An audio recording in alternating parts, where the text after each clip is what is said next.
ماما منين عم يطلع الأصوات الغريبة؟ طيب من وين الأصوات يا ريماس؟ ما بعرف يا ماما، تعي نشوف. ياي لك قال تعي نشوف، أنا بخاف أنزل. شوفي شلون الدرج عتمة.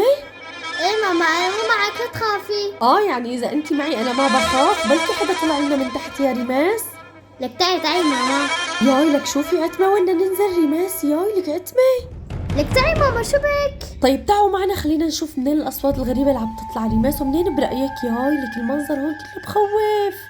ياي والله شي بخوف. ماما سمعنا الأصوات؟ ايه سمعاني. لك تعي نطلع. شوفي الباب كيف عم بتحرك، لك ما كان مفتوح. لك تعي يا ريماس. ايه والله. لك تعي نطلع. تعي يا انا كثير خفت.